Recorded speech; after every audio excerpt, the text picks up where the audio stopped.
जिस पर हम आज मनन करेंगे वो चैप्टर लिया गया है मती रुचि सुसमाचार, उसका 17वां अध्याय 24 आयत से लेकर 27 आयत तक।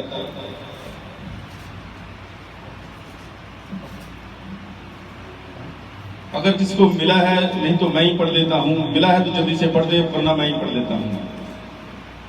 जब वह कफरनहूम में पहुंचे तो मंदिर का कर लेने वाले ने पतरस से पूछा, क्या तुम्हारा गुरु मंदिर का कर नहीं देता?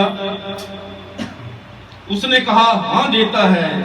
और जब वह घर में आया तो यीशु ने उससे पूछा, पहले ही उसने कहीं कहा, हे शमौन, क्या तू सोचता है पृथ्वी का राजा महसूल या कर किन से लेता है, अपने पुत्रों से या पराओं से? पतरस ने उससे कहा, पराओं से। यीशु ने उससे कहा, तो पुत्र बच गए, तो भी इसलिए कि हम उन्हें ठोकर ना खिलाएं। तू झील के किनारे जाकर बंसी डाल और जो मछली तुम्हें पहले निकले उसे ले ले। उनका मुंह खोलने पर तुझे एक सिक्का मिलेगा, उसी को लेकर मेरे और अपने बदले उन्हें देना। ये खुदा का पवित्र कलाम है। पढ़े और सुने जाने पर उसकी बड़ी आशीष हो। ये जो हिस्सा बाइबल का पढ़ा गया है, कितनों ने पहले सुना? जिन्होंने बाइबल पढ़ी है सबने सुना। 1 2 3 4 चारों ने सुना। खुदा जिन्होंने सुना उन्हें भी आशीष दे, और जिन्होंने नहीं अभी तक पढ़ा उन्हें भी पढ़ने की हिम्मत और तौफीक बख्शे। ये किस्सा है, इसका मैं 1 मिनट में आपको थोड़ा सा बैकग्राउंड बताता हूं। खुदावंद यीशु मसीह की पॉपुलैरिटी बहुत तेजी से बढ़ रही थी। यहूदी लोग बहुत सारे यीशु मसीह के पीछे लग गए। कलाम बहुत तेजी से बढ़ना शुरू हो गया। जब खुदा का कलाम तेजी से बढ़ना शुरू हो गया तो कुछ यहूदी और फरीसी और हेरोदी इन्होंने आपस में बातचीत करनी शुरू की। ग्रुप तो बहुत सारे थे, लेकिन फरीसी और हेरोदी ये दो ग्रुप ऐसे थे जो हेरोदेश की तरफ से थे। एक हेरोदेश की तरफ से था, वो था हेरोदी। बाइबल को अच्छे तरीके से जानते थे, कहां कॉमा है, कहां डॉट है, कितनी आयतें हैं, कितने चैप्टर हैं, सब कुछ जानते थे। खुदावंद यीशु मसीह की पॉपुलैरिटी को देखकर चलते हैं। उन्होंने फरीसियों के साथ बातचीत की। उधर दूसरी तरफ दूसरा ग्रुप था फरीसी, जो प्रैक्टिकल नहीं थे, मजहबी थे, मजहब के बारे में जानते थे। उन्होंने भी खुदावंद यीशु मसीह के विषय में दिल में हसरत रखी, जलन पैदा की, और दोनों ग्रुपों ने क्या किया, आपस में डिसाइड कर लिया कि हम खुदावंद यीशु मसीह को कैसे फंसाएं। हम खुदावंद यीशु मसीह को कैसे फंसाएं। दोनों ने आपस में बातचीत की। एक दिन क्या होता है, दोनों इकट्ठे होते हैं और खुदावंद यीशु मसीह के पास जाते हैं और खुदावंद यीशु मसीह की तारीफ करते हैं। तारीफ कैसे करते हैं? ऐ खुदा तू ऊपर से आया है, ऐ खुदा तू ऊपर से आया है, हे गुरु तू बहुत अच्छी तालीम देता है, तू बहुत अच्छी तालीम देता है, तेरे काम कितने शुद्ध हैं, तू तो मुर्दों को भी जिंदा कर देता है, पानी को रोक देता है, हवा को रोक देता है, कोढ़ी तेरे पास आते हैं उनको तू शुद्ध कर देता है, लंगड़े तेरे पास आते हैं उनको तू चलाता है, तू बहुत अच्छे काम करता है। लेकिन दिल में बात कुछ और, दिल में बात हसरत की, दिल में बात जलन की। क्यों? क्योंकि खुदावंद यीशु मसीह की पॉपुलैरिटी बहुत तेजी से बढ़ रही थी। सवाल क्या करते हैं? दोनों आपस में प्रोपोगंडा करते हैं। क्या प्रोपोगंडा करते हैं? और उससे जाकर पूछते हैं, क्या कैसर को कर देना रवा है या नहीं? क्या कर कैसर को टैक्स देना रवा है या नहीं? क्या जजीरा देना जरूरी है या नहीं? खुदा समझ गए ये बंदे बहुत चालाक हैं, यीशु मसीह समझ गए ये बंदे बहुत चालाक हैं। हमारे भी साथ बीच में कभी कभी ऐसा ही हो जाता है, लोग आते हैं, सवाल घर से लेकर आते हैं, देखिए चेक करें इसमें क्या बात है, कहां तक पहुंचा इसमें। खुदा ने कुछ नहीं कहा, यीशु मसीह ने कुछ नहीं कहा, अपने मुख से कुछ भी जुबान से नहीं निकाला। और क्या बात हुई? यीशु मसीह ने उनसे कहा एक सिक्का दो।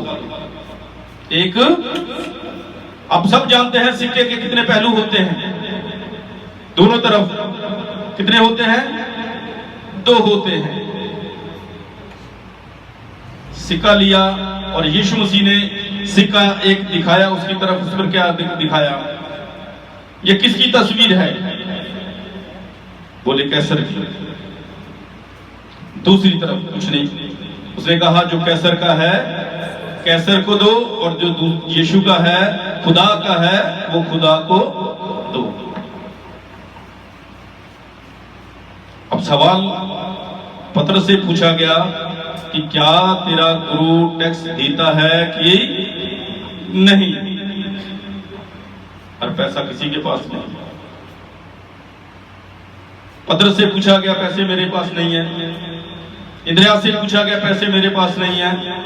यीशु मसीह की तो झोली हमेशा खाली रहती थी, लेकिन उधर क्या था? खुदावंद यीशु मसीह ने यहूदा इस्करियोती जिसके पास थैली रहती थी उससे भी कुछ भी नहीं पूछा। वहां दो का बातें हुई, दो बल्कि तीन बातें हुई। एक बात हम देखते हैं, वचन में देखते हैं, अगर 27वें आयत को पढ़ते हैं जिसमें लिखा है, तो भी इसलिए उन्हें ठोकर ना खिलाएं, तू झील के किनारे जा और बंसी डाल, जो मछली पहले निकले उसके मुंह से। अब पैसा तो मांग सकते था, यहूदा इस्करियोती के पास थैली रहती थी, उससे भी कह सकता था कि पैसे दे दो, टैक्स देना है। खुदावंद यीशु मसीह ने वहां एक छोटा सा मेरिकल, बहुत बड़ा था, लेकिन कौन सा मेरिकल किया? पैसा कहां से लिया? मछली के पेट में से बंसी जाल और वहां से सिक्का लेके आ, जो निकले उसको दे दे। और जो दूसरी बात मैं आपको बताना चाहता हूं, इस ग्रुप में जो लिखा गया है, जो बताया गया है, ये बात कहां से ली गई थी? खुदावंद यीशु मसीह ने खुद, हम इसको एक्सोडस में पढ़ते हैं, उसमें लिखा गया है, अगर आप इसको निकालेंगे मेरे साथ तो उसमें लिखा है, निर्गमन की पुस्तक उसका 30वां अध्याय और उसकी 16 से लेकर 19 तक पढ़ते हैं।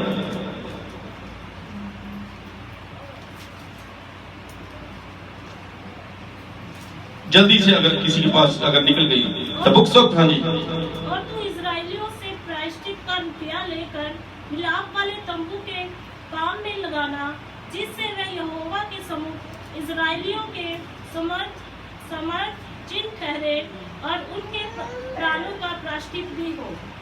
और यहोवा ने मूसा से कहा, धोने के लिए पीतल की एक पोती और उसका पाया पीतल का बनाना, और उसे मिलाप वाले तंबू और वेदी के बीच में रखकर उसमें जल भर देना। और उसमें हारून और उसके पुत्र अपने अपने हाथ पांव धोया करें। जब जब वे मिलाप वाले तंबू में प्रवेश करें, तब तब वे हाथ पांव जल से धोए, नहीं तो मर जाएंगे। और जब जब वे वेदी के पास सेवा टहल करने अर्थात यहोवा के लिए हव्य जलाने को आए, तब तक वे हाथ पांव धोए ना हो कि मर जाए। ये हम देख सकते हैं यहाँ पर दो बातें सीखने के लिए मिली है। एक टैक्स जो जजीरा है, जो टैक्स है, लानत है, जो गवर्नमेंट को हम देते हैं। दो खुदा, एक आसमान का खुदा परमेश्वर, जिंदा परमेश्वर, वो क्या कह रहा है कि हमें ये टैक्स देना जरूरी है, खुदा को देना जरूरी है। और दूसरी तरफ हम देखते हैं जो जमीन का खुदा है, जमीन के लोग हैं, वो भी हमसे जबरदस्ती टैक्स ले लेते हैं। अभी थोड़े दिनों के बाद देखना, इलेक्शन शुरू होने वाला है। जब इलेक्शन शुरू होने वाला है तो जितने पॉलिटिकल लीडर्स हैं वो आपके सामने आएंगे, हाथ जोड़ेंगे, हमें वोट दो। लेकिन जब जीत जाएंगे, वो सैलरी कहां से जाती है? जो हम टैक्स देते हैं सैलरी उसमें से जाती है। अच्छी गाड़ियों में किससे घूमते हैं? जो हम टैक्स देते हैं उसमें से घूमते हैं, उस पैसे से घूमते हैं। जो पीछे उनके फौज लगी रहती है, सिक्योरिटी गार्ड लगे रहते हैं, उनकी तनख्वाह कहां से जाती है? जो हम टैक्स देते हैं उसमें से जाती है। बहुत सारे लोग कहते हैं, गरीब बंदा कहता है मैं तो टैक्स नहीं देता। कौन कहता है मैं टैक्स नहीं देता? हाथ खड़ा करें।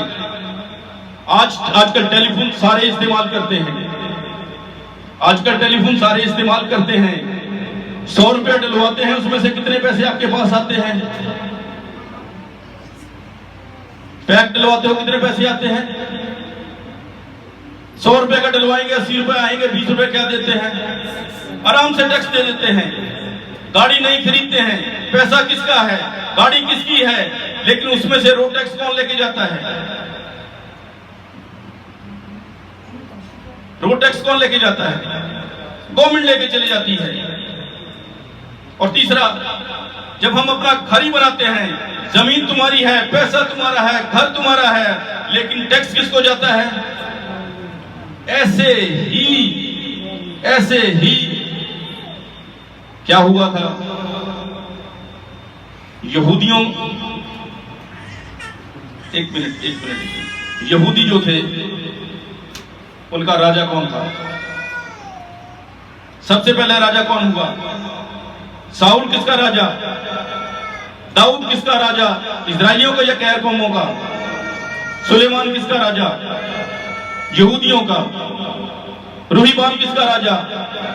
यहूदियों का। रहोबाम किसका राजा? यरोबाम किसका राजा? आसा किसका राजा?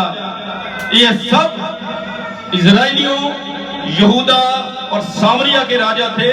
लेकिन कब्जा होने के बाद जब रोमन सरकार ने इनको ऊपर कब्जा किया तो इनके ऊपर एक दंड की आज्ञा लगा दी, क्योंकि उन्होंने टैक्स लेना शुरू कर दिया। टैक्स लेना शुरू कर दिया, और टैक्स ऐसा लेना शुरू कर दिया कि जबरदस्ती टैक्स लेना शुरू कर दिया। हम देखते हैं, बाइबल में पढ़ते हैं, जब खुदावन यीशु मसीह चल रहे थे उनसे भी टैक्स लिया जाता था। रोड पर चलते थे उनसे भी टैक्स लिया जाता था। जब टैक्स हम भी पैदल चलते हैं तो हमसे भी टैक्स लिया जाता है।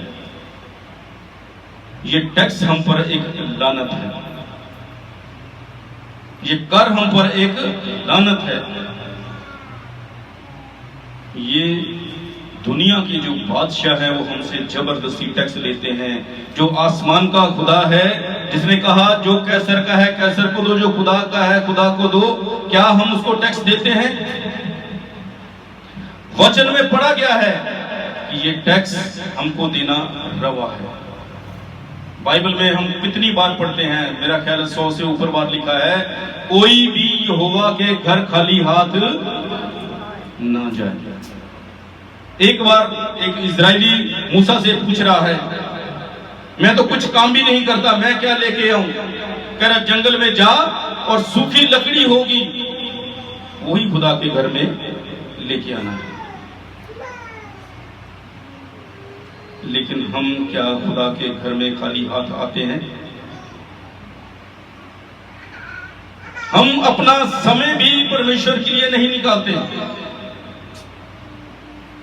आज हमको बड़े अफसोस के साथ बताना पड़ा कि जो हमारी म्यूजिक टीम है, कलीसिया पहले, म्यूजिक टीम बाद में, ये अच्छी बात नहीं है। जो हमारी म्यूजिक टीम का सबसे अच्छा बंदा आज वही सबसे लेट आएगा। क्यों? क्योंकि हम खुदा को अपना समय, अपना स्तर देना ही नहीं चाहते। अगर खुदा ने किसी को कहा है कि मैं तुम्हें ऑक्सीजन नहीं दूंगा, मैं आज तुम्हारे लिए बारिश नहीं करूंगा, क्या मैं आज तुम्हारे लिए सूरज नहीं निकालूंगा,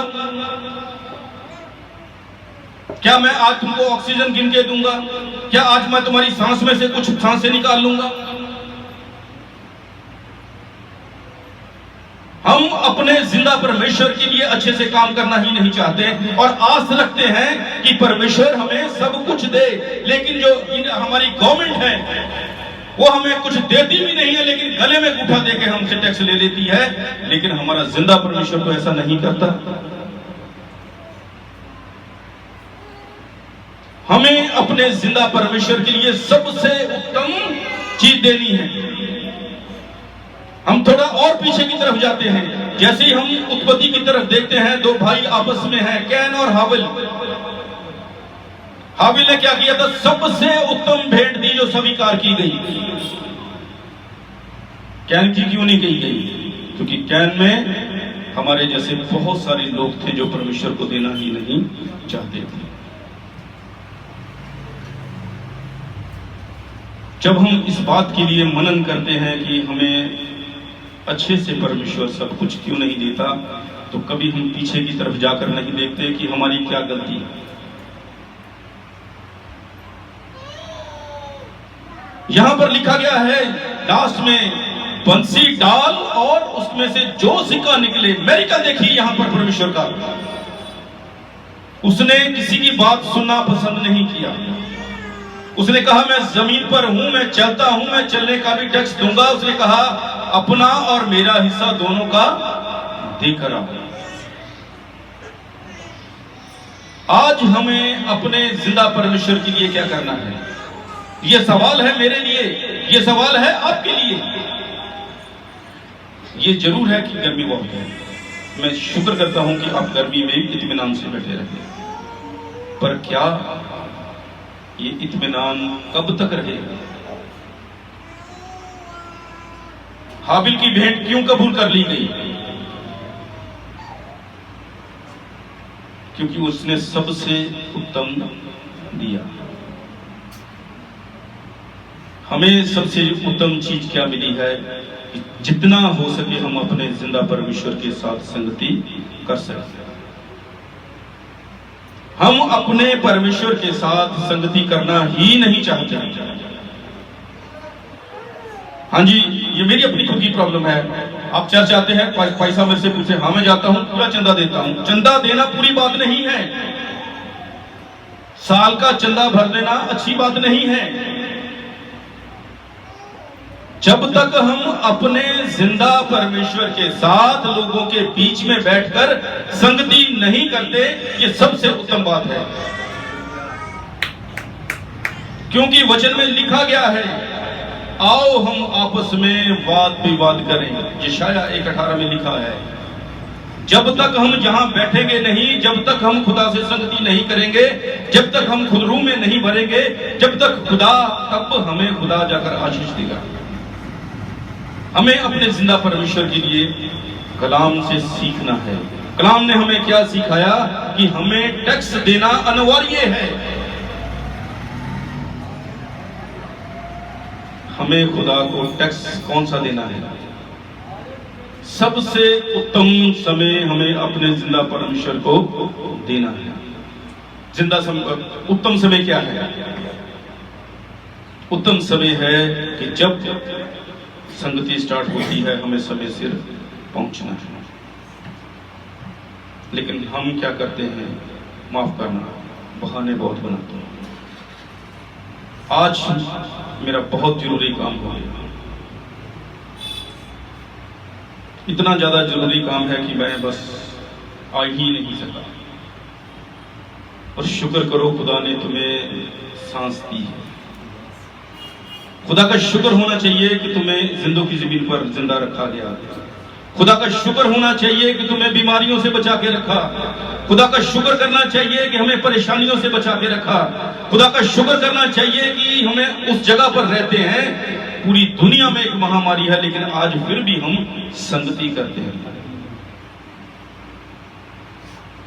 लेकिन हम अपने जिंदा परमेश्वर के लिए, जितने आज यहां पर आए हैं, उन सब के लिए एक निवेदन है कि आज अपने मन में एक विचार करें, एक सोचें कि हमें सबसे जो उत्तम चीज मिली है, सांस, उसका धन्यवाद करना चाहिए। खुदा इस वचन के द्वारा आप सबको आशीष और बरकत देगा। आमीन। मैं बेटे से रिक्वेस्ट करूंगा, उसके बाद प्रार्थना में जाएंगे। आगे आए।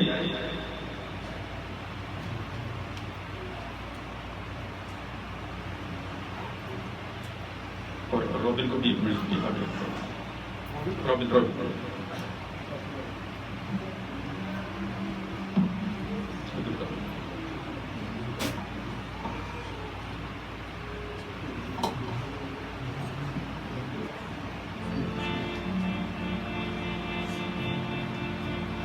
इस बच्चे के लिए हम सब मिलकर प्रार्थना, मैं भी प्रार्थना करूंगा। इस बच्चे को परमेश्वर ने एक बड़े पूरे भयंकर एक्सीडेंट से बचाया है। खुदा ने इसको नई जिंदगी दी। ये मेरे अकेले का नहीं है, जितने भी हम सब मिलकर यहाँ घुटने टेकर रात को 11 बजे प्रार्थना करते हैं, उनकी सबका उत्तर परमेश्वर ने इस नौजवान बच्चे को दिया है। एक समय ऐसा था कि ये नाउम्मीद हो चुका था, लेकिन खुदा नाउम्मीदों के लिए उम्मीद बनकर आता है। इनके लिए परमेश्वर उम्मीद बनकर आया। जब हम प्रार्थना करें तो परमेश्वर इसको और जिनको भी तकलीफ है अपने अपने हृदय में रखे। हम प्रार्थना करेंगे। प्रार्थना करने के बाद अपने अपने हृदयों में, अपने अपने सर पर जहां कहीं भी तकलीफ है वहां हाथ रखे, ताकि